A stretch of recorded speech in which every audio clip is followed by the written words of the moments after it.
Good afternoon. The death of Lady Thatcher, Britain's first and only woman Prime Minister, has been announced in the past hour. It came in a statement released by her children, Mark and Carol. She died peacefully, they said, after she suffered a stroke this morning. She was 87. As Margaret Thatcher, she led the Conservative Party for 15 years.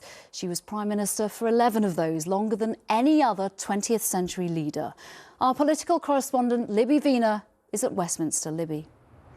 Yes, the woman known as the Iron Lady has died, dying at her home peacefully this morning. She suffered a stroke after many years of ill health. Now, we understand that it was peaceful, her death, but she had been unwell for a considerable time. The last time that she was seen in Number 10 was shortly after David Cameron came to power, and she was noticeably absent from a dinner to celebrate the Queen's Diamond Jubilee last year, when other surviving prime ministers were in attendance. Now, Mrs. Thatcher was a woman who dominated British politics for the best part of 20 years, coming to power in 1979 and being forced out of office in 1990. Libby, for now, thank you. Well, Margaret Thatcher's uncompromising politics and style of leadership divided Britain. She famously said of herself, "The lady is not for turning." It summed up her determination to press ahead with what she believed in. But her refusal to back down was seen by supporters as her strength and by her critics as her weakness, as our deputy political editor, Chris Shipp, now reports. A huge crowd and a huge cheer. May the 4th, 1979, the day Margaret Thatcher swept into Number 10, was also the day on which Britain crossed a political threshold when a tradition of consensus politicians made way for someone much more resolute. Where there is discord, may we bring harmony. Where there is error, may we bring truth. Where there is doubt, may we bring faith. That Margaret Thatcher did not do shades of grey was evident from the very beginning in her pursuit of economic reform. So unpopular were her attempts to tackle Britain's nationalised industries and chronic inflation, some in her cabinet urged her to think again. In the autumn of 1980, she had a blunt message for those she called the wets. You turn if you want to. The lady's not for turning. Electoral defeat was a real possibility, but when in 1982 Argentina invaded the Falklands, she sent a task force 8,000 miles into the South Atlantic. Several commanders told her it couldn't be done. She didn't listen. It was high risk. You couldn't have done better than having Mrs. Thatcher, purely and simply because she was not somebody that took a backward step. She was a very tough woman. British troops triumphed. On a wave of national pride, Mrs. Thatcher was swept into power for a second term. Her next term of office was defined by those she called the enemy within. She'd given in to the miners once before, but on her second attempt, she did not back down. The miners had humbled previous Tory prime ministers, but not this one. 1984, Great Britain. She built up the coal stocks. She made sure that it was possible to defeat an almost all-out miners' strike, and she had the country behind her. I think that really was almost a criminal act. Destroyed mining communities, made these people out as the enemy within. Her tough approach towards the IRA made Margaret Thatcher their #1 target, and in 1984 they came very close. The bomb at Brighton's Grand Hotel killed 5 people, but Mrs. Thatcher was defiant.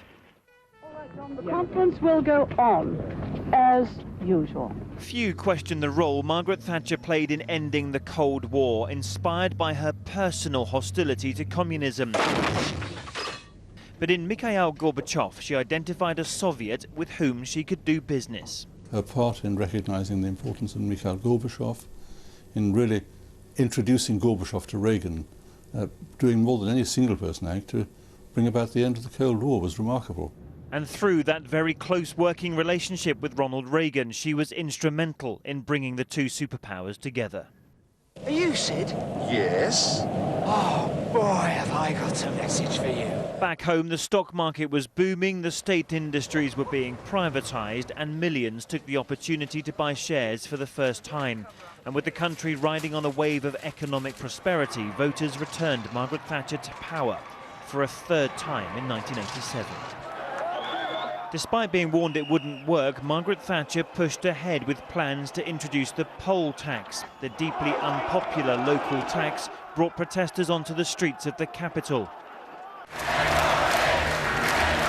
The faithful chanted 10 more years, but she wouldn't get them, above all because of her uncompromising approach to Europe. No, no, no. The longer she was in office and had been so successful, she allowed her own instincts to prevail. And when her longest-serving minister decided he could no longer stay in the cabinet, Geoffrey Howe made a resignation speech which proved to be devastating. It's rather like sending your opening batsmen to the crease, only for them to find, the moment the first balls are bowled, that their bats have been broken before the game by the team captain. Mrs. Thatcher, when are you going to resign? Within days, Michael Heseltine challenged for the leadership. Margaret Thatcher went as far as the second round until, one by one, her cabinet colleagues told her she no longer had their support. Ladies and gentlemen, we're leaving Downing Street for the last time. Then the country watched as the Iron Lady lost her trademark iron-like composure and left Downing Street for the last time as Prime Minister. In recent years, Lady Thatcher was rarely seen in public, but she would still make the big occasions, like in 2010, during Pope Benedict's state visit, sitting with 3 other leaders who had shared the same high political office as her. If you're ready, ladies and gentlemen. But she was increasingly frail, and after one hospital visit, she emerged on the doorstep of her London home. Told of the cameras across the street, there was a glimpse of her trademark wave and smile. How are you feeling? But one of the most remembered British leaders of the last century was suffering after a series of strokes. And then, as so many times during 11 years as Prime Minister, a large black door closed behind her.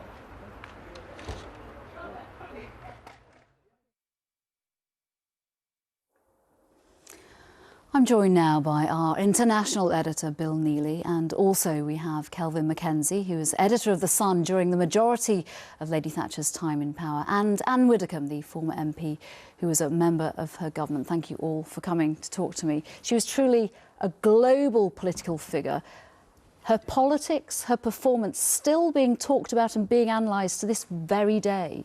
Extraordinary, and this news will resonate across the world, especially in America and in Russia. I suppose if you break down her legacy or her foreign policy, you could break it down into 3 things: fighting the Falklands War, fighting communism, and fighting federalism in Europe, if you like. The Falklands, I think we forget now what an extraordinarily risky adventure that was, and what a damned close-run thing the war was. She showed resolve to recapture the islands right from day one. Fighting communism as well. Famously, an alliance with Ronald Reagan. They were soulmates in terms of political views and economic views, but in fighting the Soviet Union, they were together. And I think she strengthened Britain's special relationship with the United States. Just before Gulf War I in 1991, if you remember, she also said to George Bush Sr., "Don't go wobbly on us, George." And also fighting federalism in Europe, negotiating Britain's rebate, "We want our money back." In all these things, she showed tremendous resolve. And Thatcherism has a meaning in foreign policy as well. And this will be a very sad day for Conservatives today. It will. I mean, not only was she the first woman Prime Minister, but she was the Prime Minister who broke socialism to such an extent that her political opponents actually had to ditch it too. She was once asked what her greatest achievement was, and she smiled. And she said, Tony Blair. And in a way, that sums it up. She was a very, very determined lady, and a great legacy for women, because there's an entire generation that from the time they were about 5 years old until the time that they had their first vote knew nothing except a woman in charge. What was it like to work under her at that time? It was, I entered in the last 3 years of the Thatcher government when a little bit of the magic was going, but it was still a tremendous time when Britain was booming. and she was still innovating, and it was now the case that in the boardroom the waitress was just as likely to have shares as the director, when council tenants could own their own homes and didn't assume it was just something that other people did. She really created a Britain that was for Britons. Kelvin, I'll get to you in a minute just to bring you these pictures of the flag at Downing Street, clearly flying at half-mast, and with that news in the last hour of Baroness Thatcher's death. Kelvin, she gave you for many years some fantastic headlines. She also completely polarised the nation. There will be many people, it's a difficult question to put, but there will be many people who have been welcoming the news, welcoming this day. Well, I don't know what strange people are going to welcome the death of Mrs. Thatcher. Remember, to understand how great she was, you had to have been around in the 70s, right, which was an absolute nightmare for our country. The bodies were piling up in the streets, nobody could get buried, we had no work, unemployment was going through the roof, socialism was rife. Socialism was rife and was destroying our country. And it took somebody with a revolutionary zeal of the centre-right to transform it. And, by God, she transformed it. And she's saying no in your video today to Europe. If we had a Conservative government that was stronger on saying no, they might have won the 2010 election. She had an umbilical cord, right, in difficult times to the voter. Remember, white working man, i.e. white van man, I meant, right, was voting for her, right?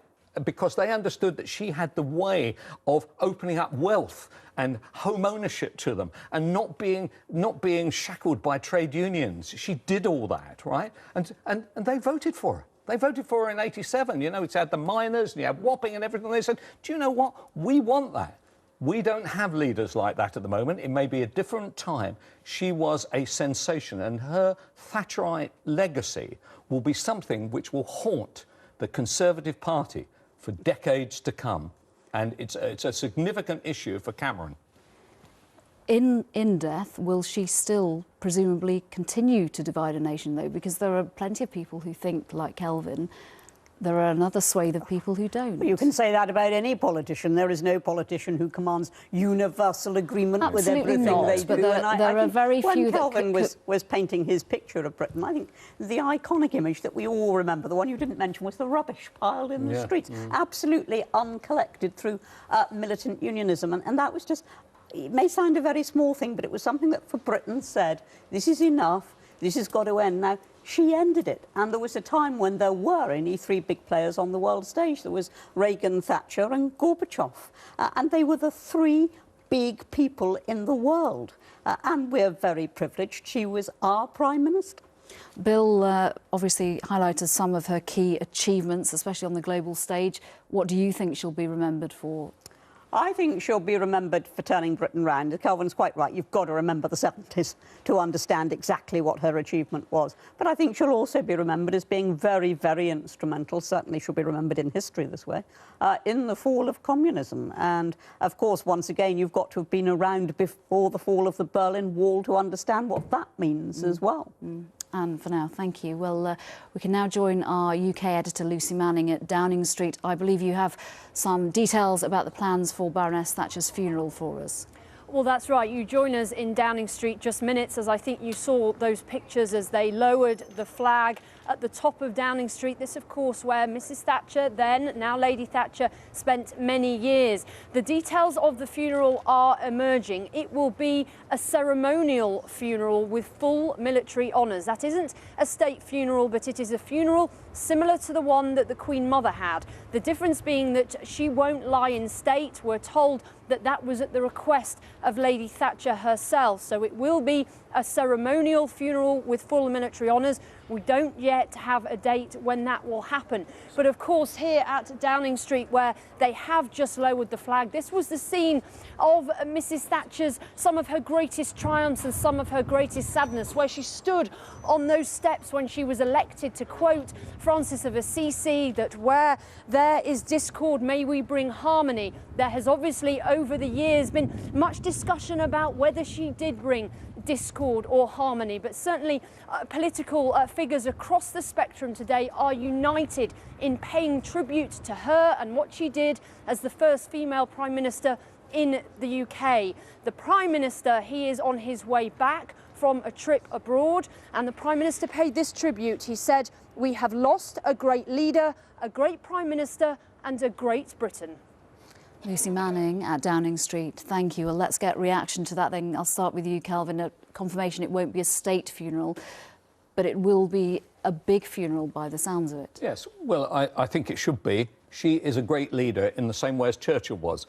We actually don't have a lot of politicians who are able to say, this is what I'm going to do. Remember, she was a woman surrounded by loads of guys. She was surrounded by clever people like Heseltine and the Herds, and trying not to do what she wanted to do. And do you know what? She just over-punched her weight and banged them straight out the ring. It was astonishing. This was one woman's strength of purpose. And I think for that reason and no other, on the feminist side, every feminist should actually weep right now at the fact that she has gone. I mean, it's very interesting that there is no woman politician today of that kind of substance on any of the benches. They are nowhere to be seen. That to me is a disgrace. And there are abroad, so why in Britain has nobody followed in those footsteps, the female footsteps in terms of Margaret Thatcher? Well, I'm sure that eventually they will, but the fact is she was our first woman Prime Minister.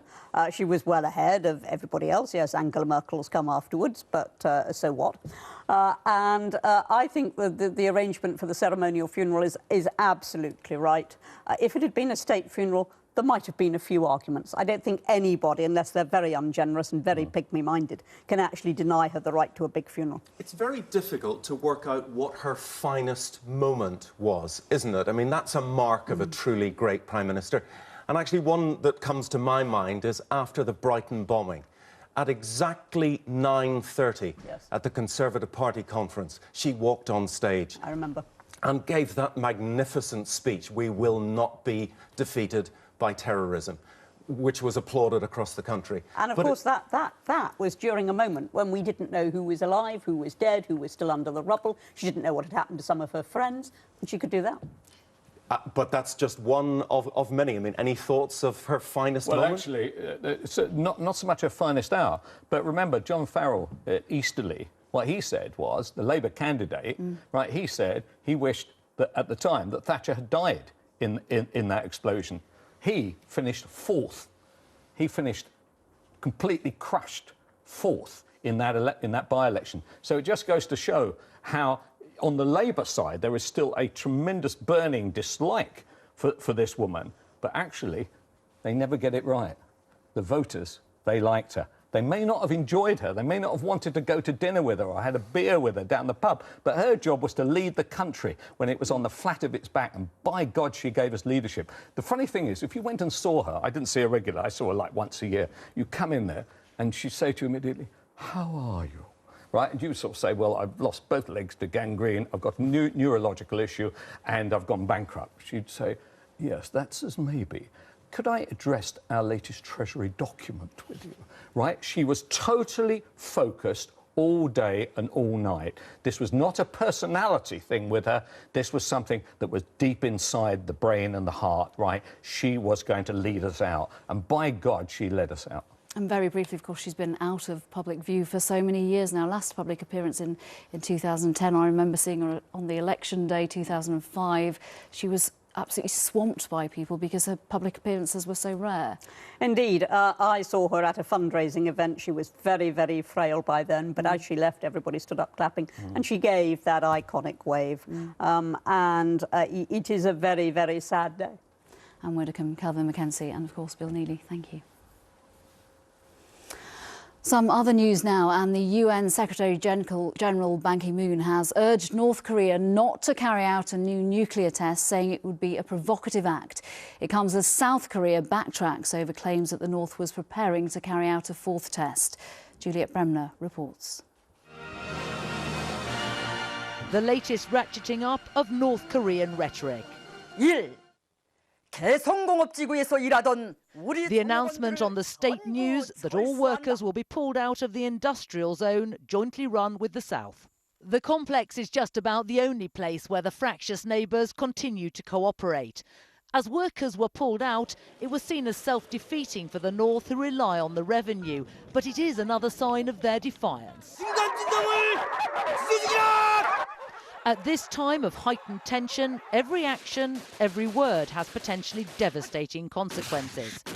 Dogs on training manoeuvres with North Korean soldiers maul the face of the South Korean defence minister, who today was forced to retract earlier warnings that the North may be on the verge of carrying out another nuclear test.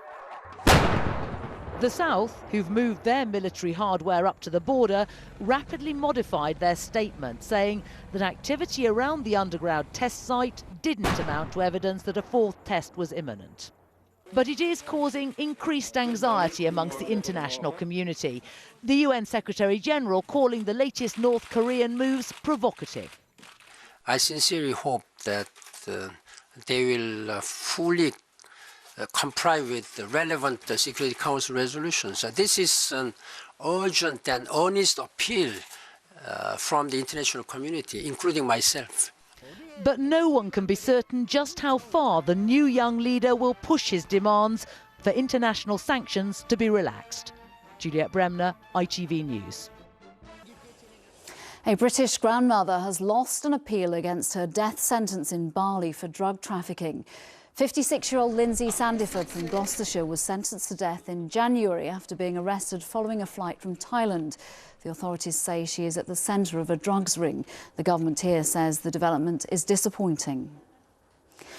And the government's facing fierce criticism over its reforms to disability benefits. From today, in parts of the country, disability living allowance is being replaced by a new payment, which charities say will remove support for many in real need.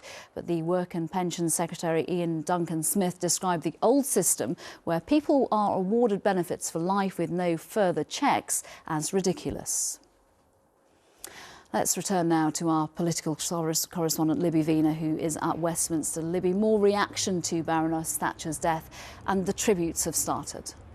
Yes, indeed, and I understand that the Prime Minister, who's currently abroad, is cutting short that trip and will be returning to Downing Street later this afternoon. He was in Spain and was due to go to Paris this afternoon. That won't happen now. He will be coming to help try and organise the coming funeral for Lady Thatcher. Now, the tribute he paid was, he said, we have lost a great leader, a great Prime Minister and a great Britain. Nick Clegg, the Deputy Prime Minister, has also issued a statement saying Mrs Thatcher was one of the defining figures of modern British politics. And the Deputy Leader of the Labour Party, Harriet Harman, has said she was one of the great leaders of the 20th century. So politicians across the spectrum united today, paying tribute to a woman who was perhaps one of the most controversial politicians in modern British history. There were many people who thought that she was effectively a political genius. She won 3 elections and seemed to have her finger on the pulse of what many ordinary